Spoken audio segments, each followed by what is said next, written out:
Oke, di hari Kamis edisi tanggal 27.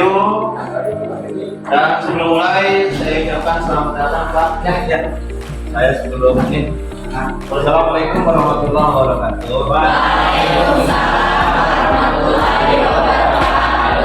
Yang saya hormati Pak ini selaku kepala SMKA Indonesia, juga Bapak Guru apa nih? Bahasa Indonesia, juga teman-teman yang lain guru sekalian ya, adik-adik sekalian, mohon izin nih Pak, kami dari Dinas Pendidikan CD wilayah Kota Tangerang Selatan akan melaksanakan memotret Pak, ya, memotret bagaimana pelaksanaan pembelajaran di SMK. Nah, ini nanti bila mana pimpinan meminta data lagi dalam hal penggunaan ya, berbasis data, kita memberikan gambaran kondisi pelaksanaan pembelajaran di kelas, baik itu mata pelajaran normatif, kemudian adaptif. Mungkin saya ini kan hanya kelompok itu apa ya, produktif sama yang normatif ya, atau adaptif produktif. Nah, ini nanti mudah-mudahan menjadi data bentuk bahan pelaksanaan depan. Kalau mungkin sekolah ya, tentunya sekolah. Ini dari sekalian, kami mohon izin juga Bapak Guru mohon izin untuk kita bisa memotret kegiatan pelaksanaan kita di kelas. Jadi begitu Pak, kami izin untuk berada di belakang ini dalam materi. Siap. Ya, siap. Terima kasih ya, ya. Mungkin dari kami. Kurang izin, mohon maaf. Assalamualaikum. Waalaikumsalam.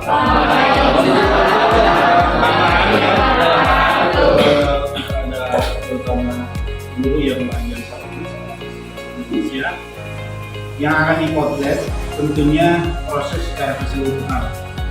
Ya, namun karena waktu tidak memungkinkan kalau kita sudah kawasan akhir, begitu yang penting di situ terpotret di mana guru memberikan proses pembelajaran di dalam kelas mencakup 3 aspek minimal, yaitu kegiatan pendahuluan atau persepsi, kemudian kegiatan inti, kemudian akhir ada kegiatan penutupnya.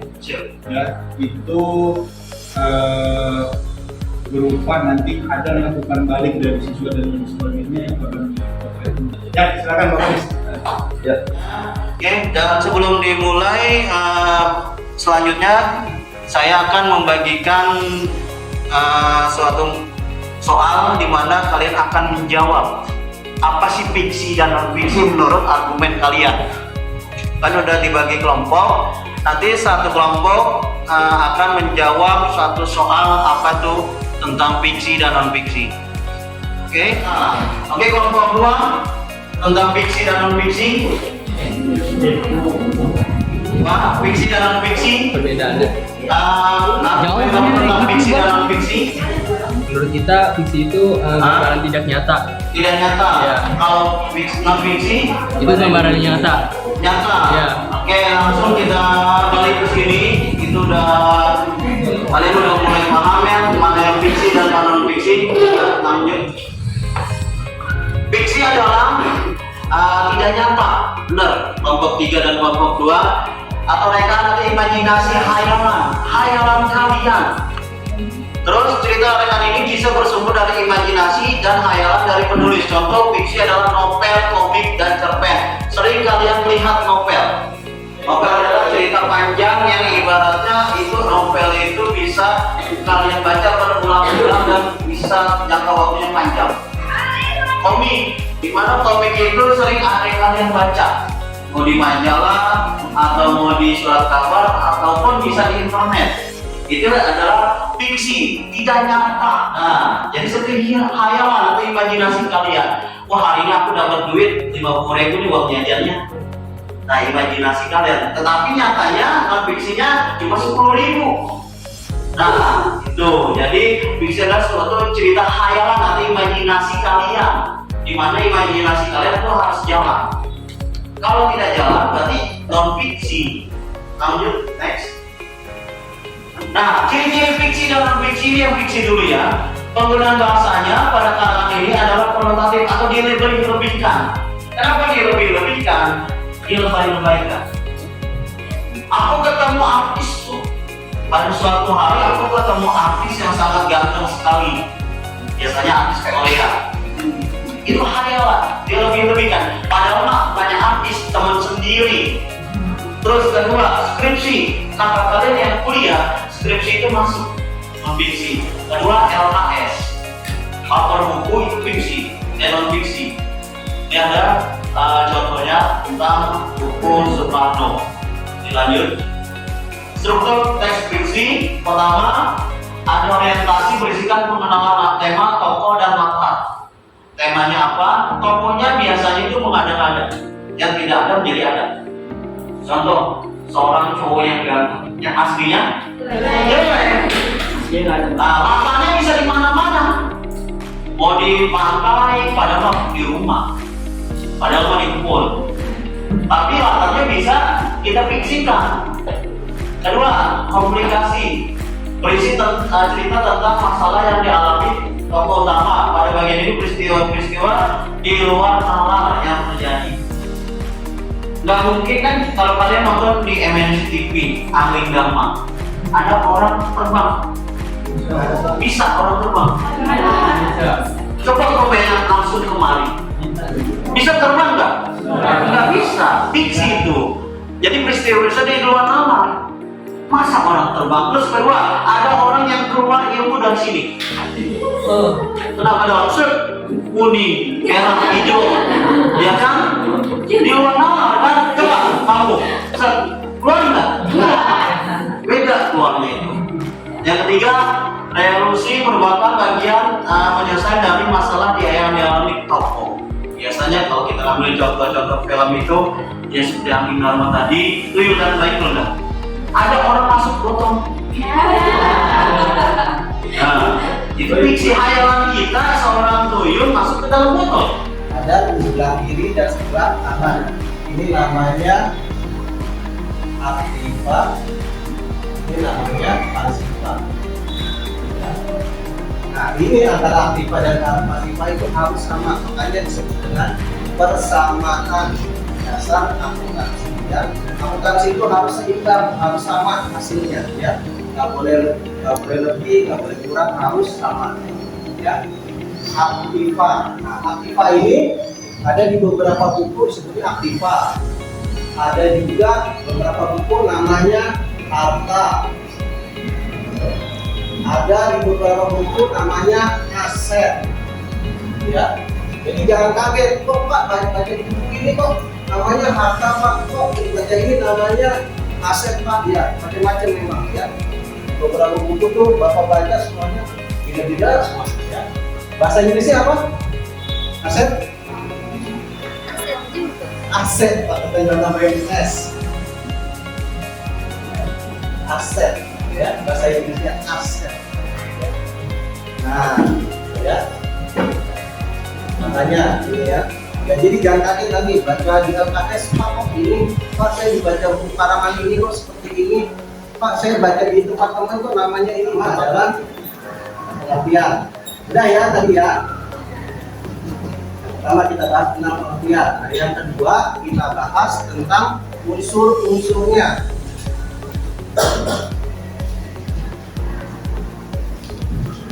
Unsur-unsurnya ada nggak di situ di LKS kalian unsur-unsurnya? Ada. Apa aja?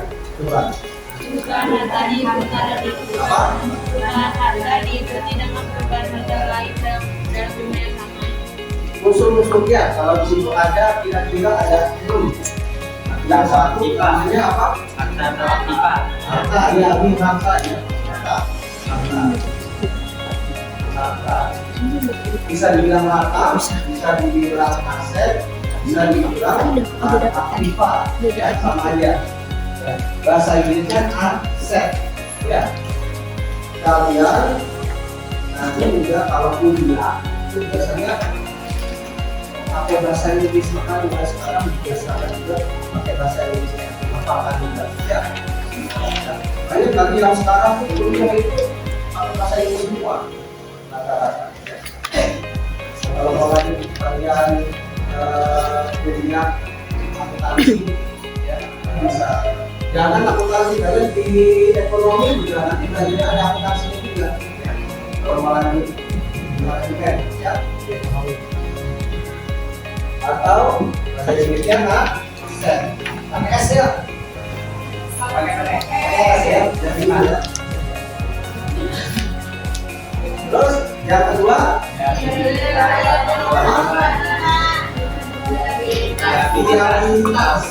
liabilitas. Nah ini lagi liabilitas, ya. Di beberapa buku namanya liabilitas, ada lagi namanya kewajiban, ya. Ada di beberapa buku namanya Liability. Utang, ya. Macam-macam ya, jadi jangan kaget, ya. Pak kok beda, Pak beda? Iya, karena memang beberapa buku beda-beda semuanya. Ya, Bapak juga nggak ngerti sekarang buku-buku itu pengarangnya bagaimana, ya. Utang, bahasa Inggrisnya apa? Liability. Liabilitas, yes ya. Kalau dia gini kan? Ya nggak, coba dilihat saya, benar nggak? Liabilities, ya benar. Iya, liabilities.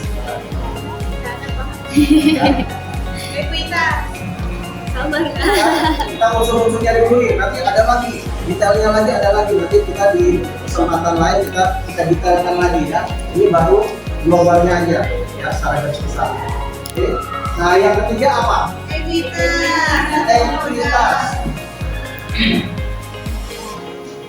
Ekuitas. Ada di beberapa buku namanya ekuitas, ada di beberapa buku namanya modal.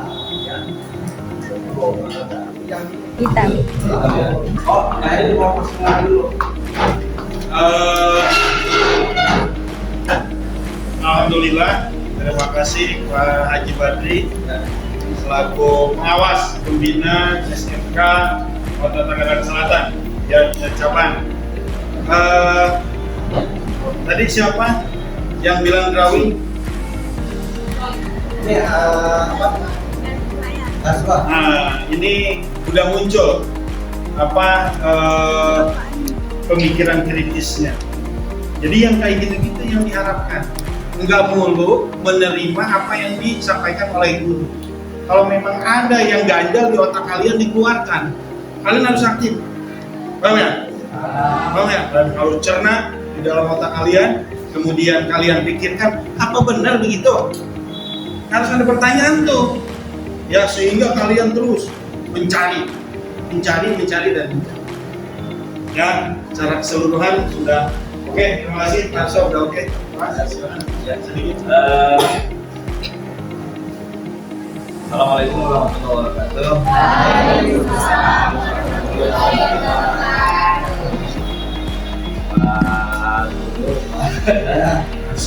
Atau dari sekalian, terima kasih atas kesempatan yang kami bisa lakukan.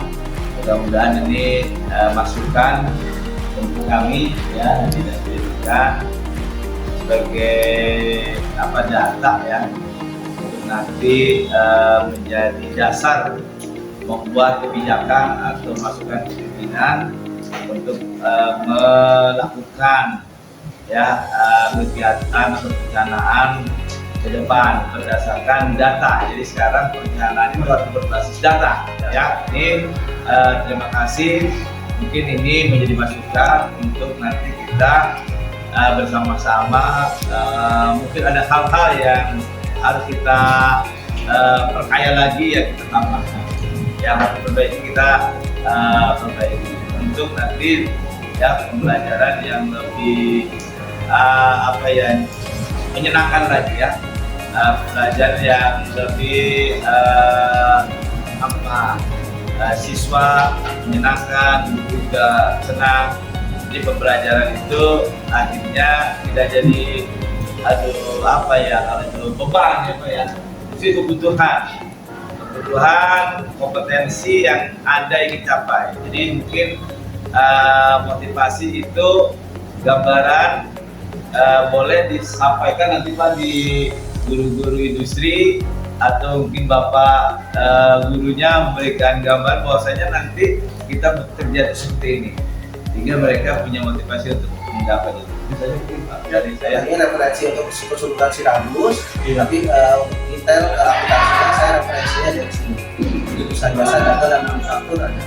Media pembelajaran selain di depan kelas, apa yang biasa digunakan Pak? Akuntansi, media. Kalau media, apa nih? Kalau selama ini sih ya kita pakai buku besar itu aja. Karena awal semester gaji ini kita masih teori Pak. Nanti baru hari ini baru kita mulai praktek. Memang sekarang kebanyakan masih kalau dari silabus masih teori. Oke, itu untuk administrasi ya. Ini dari dikumpulkan juga ya untuk hasil kinerja guru semester ganjil. Kemudian sama lagi-lagi memang ini mayoritas catatan saya sikap di buku administrasi guru ini jarang tercatat, ada cuma ini gitu. Yang kita inginkan dari sekolah karena data kita biar valid. Ketika ada komplain dari orang tua atau pertanggungjawaban kita ke orang tua, ada catatannya. Kalau anak ini jam sekian di pelajaran bahasa Indonesia telatnya sekian menit. Nanti dilihat tuh, ketika pembagian rapot kan enak, masih laporan ke orang tuanya. Kita punya data, bukan hanya omongan. Terus yang kejadian yang luar biasa yang lagi mengapresiasi kebaikan siswa. Mencatat juga. Yang umpama ada sampah tiba-tiba tanpa disuruh dia mungut dibuang. Ya, ini memang dari hari Senin sampai sekarang catatan saya di penilaian sikap rata-rata di Sikaris, selebihnya nanti Pak Pengawas di proses Jadi Pak nih terkait dengan penilaian nih, sikap, pengetahuan sama kepekaan, kita sudah menyiapkan satu lembar atau lembar tulisan panah. Jadi kan 30 itu mungkin 30 lembar atau 32 lembarnya. Nah, jadi di situ pertemuan tuh mulai dari sikap. Nah, kalau pengetahuan ya mungkin saja dari ulangan-ulangan atau tes bila juga sama. Yang banyak memang sikap Pak. Ya nggak bisa kalau memang satu lembar paling nanti Bapak harus punya narasi A, B, C, D. A itu apa nanti kita bisa lihat gitu loh. B-nya seperti apa? Kalau pun hanya satu lembar untuk nama, sampingnya itu penilaian. Memang harus persiapan seperti itu. Kalau bernarasi mungkin harus satu lembar. Kita menulis pada waktu itu.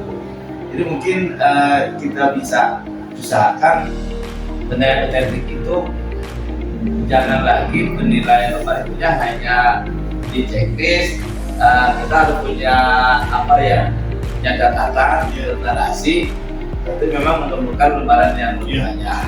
Rekam jejaknya lah bagi kita. Terima kasih Pak Haji. Masukannya insya Allah nanti kita dengan tim akan merumuskan lembar penilaian. Format penilaian kan? Orangnya itu ya. Untuk administrasi saya pikir itu ya mayoritas sih saya pikir udah baik, hanya beberapa tadi yang harus dilengkapi begitu. Adapun untuk monitoring di proses pembelajaran nanti Ya, siap. silakan. Terima kasih Pak.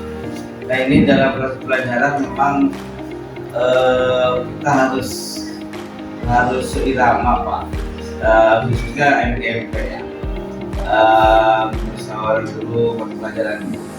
Jadi kita nggak jalan sendiri. Kayaknya menurut saya gitu gambarannya Pak. Bagaimana teknik-teknik kita dalam memasarkan itu, memang kita harus punya teknik-teknik tersendiri. Acuannya, gambarannya dari ilmu pedagogik kita nih, dari ilmu belajar ilmu mendidik ya gitu ya, mendidik itu. Kita kalau nanti contoh lah kalau saya masih setuju dengan penerapan pendekatan saintifik Pak, saintifik gitu ya. Nah, kenapa kita pada waktu di ruangan ya, betul ya Pak ya, pada waktu di ruangan itu memang kurang kesiapan kita memang Pak, lagi-lagi Pak. Tapi kalau MGMP berjalan, kita sekali kita bermusyawarah, baik itu tahapan pembelajaran, media pembelajaran, pembelajaran sudah kita buat bersama Pak. Ya. Bahwasanya ini nanti akan kita lakukan ya. Paling nanti ada perbaikan, penambahan, pengurangan aja. Jadi nanti ke depan Pak Helmi, kita cari waktu 2-3 hari, MGMP sekolah itu berjalan mereka menyiapkan perencanaan pembelajaran dari pembelajaran bersama-sama tuh, ya bersama-sama mengacu, ada acuannya kita kemana, ke metodologi yang diterapkan oleh pemerintah, mengacu kemana nih dalam hal pembelajaran, karena itu langkah-langkahnya jelas di sana. Nah ini kita ambil langkah-langkahnya itu dari aturan yang berlaku. Jadi teman-teman itu kelihatannya jarang mengacu ke sana kan gitu tuh intinya. Iya betul. Artinya kita paling tidak begitu langkah-langkahnya, rambu-rambunya. Ada acuan ya. Ada acuan. Jadi nanti teman-teman yang membuat langkah-langkah pembelajaran itu kita mengacu ke sana. Yang kita pahami juga ada, itu pun Pak pasti ngambilnya dari aturan yang berlaku. Nah, hanya saja teman-teman itu kan memang langsung ke poinnya, itu yang kita tidak sabar gitu maksudnya. Tidak memancing dulu anak. Jadi paham juga ya. Kita sebenarnya harusnya memancing mereka. Hari ini itu pembelajaran, kalau materi yang udah kita sampaikan pasti mereka sudah tahu. Materi yang 1 tahun, kalau perlu kita berikan ke mereka, kita sampaikan, ya kan? Nah, kalau anak yang itu biasanya mereka pasti cari dulu ya untuk persiapan besok. Paling tidak seperti itulah. Biar lebih aktif ya Bapak saya dari gini kan. Ya kan pasti menggali tuh. Anak sekarang udah main YouTube-an, udah internet tahu gitu. Bisa duluan dia tahu Pak daripada kita gitu loh intinya. Kan kita mau fasilitasi itu tuh. Nah kalau seperti itu kita berikan materinya, ya kan, materi yang pertama sampai 1 tahun itu selesai. Nah setelah itu semua kita, paling tidak kalau kita menyampaikan di awal itu nggak usah detail Pak, garis besarnya aja gitu maksudnya. Garis besarnya, nih akan disampaikan ini pembelajaran hari ini. Kalau pembelajaran secara globalnya udah kita sampaikan tadi, sampai 1 tahun udah kita sampaikan. Nanti kita sampaikan per semester, lalu kita sampaikan juga ya semester berkaji lebih genap.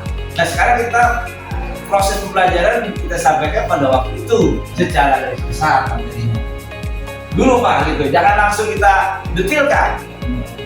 Nah oke.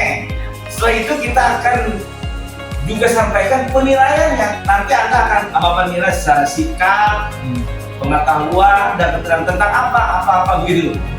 Itu penting Pak. Karena kan kalau begitu langsung dinilai nih, kalau gitu. Jadi ada motivasi untuk ikut memulai pembelajaran. Kalau kita nggak sampaikan dia dinilai maaf nih. Itu penting menurut saya ya. Nah, secara garis besar artinya mengkondisikan motivasi mereka pada bersamaan dengan itu. Bila perlu mereka tuh kita tanyakan dulu, kita pandang satu-satu gitu.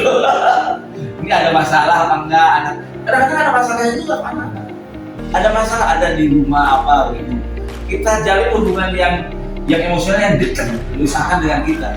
Gimana di rumah harus sehat atau gimana, udah sarapan lagi mau ayah gitu, udah Pak saya belum kasih kesempatan sarapan, nggak apa-apa, pergi dia dekatin sarapan dulu nggak apa-apa. Itu menunjukkan kedekatan itu dengan mereka. Nah, seolah-olah kita mencari hubungan yang sebisa mungkin lebih dekat gitu loh. Itu anak nih Pak, kita ini kan oke, sudah berarti kan kita pengkondisian, kita pandang satu-satu semua, sikapnya udah rapi semua, ada yang kira-kira bisa kenapa, nggak apa-apa, kita pengkondisian lah, cari hubungan kita dengan mereka ini mungkin, sedekat mungkin. Menurut saya nih, saya kalau seperti itu, tidak mungkin pengkondisian lah, ya kan? Sehingga nanti afirmasinya kita, bahwasanya kita akan mempelajari dari besarnya ini. Nah, dalam kehidupan kita membutuhkan ini bapaknya. Berarti kan apa Pak kan gitu kan, bertanya tuh lah ini kehidupan sehari-hari. Jadi itu motivasi mereka untuk belajar juga dalam kehidupan sehari-hari. Mungkin kalau bisa kita terapkan ya kan, kalau mungkin Bapak di perusahaan, nah nanti kalau ada sudah bekerja ya Pak hari ini nanti akan ketemu di anu dalam kehidupan sehari-hari dalam Pak. Nah, setelah itu dikasih motivasi untuk mereka belajar, barulah kita pancing mereka. Nah, apakah itu dalam narasi Bapak, tidak perlu detail, nggak usah detail. Apa mungkin kita bikin narasi yang berbentuk ya IT lah gitu ya. Apa hasil pengamatan kita dan sebagainya. Nah, biar terus mereka bertanya-tanya terus kan gitu. Karena pembelajaran itu adalah proses peristiwa. Dari yang tadinya dia tidak tahu, ingin tahu, bertanya. Nah, mungkin mudah-mudahan pada waktu itu dia membuka ininya, membuka untuk menangkap apa nanti. Nah, kalau kita sampaikan langsung, nah mereka perlu membuka diri, udah kita sampaikan, itu kayaknya proses peristiwanya nggak terjadi tuh, katanya begitu, nggak terjadi, sehingga kurang gitu loh Pak, kurang. Nah, berarti ini kan anak yang lebih banyak aktif Pak, mengamati apa? Katanya 70% malah itu ya ada yang aktif. Kita mau memfasilitasi saja Pak, paling YouTube atau hasil pengamatan apa ya, rekaman apa begitu, atau nanti mungkin Bapak menayangkan produk pekerjaan pelaporan akuntansi bagaimana dan sebagainya, sehingga dia kan bertanya-tanya, oh bisa Pak, itu bisa seperti itu gimana caranya, kan bertanya-tanya.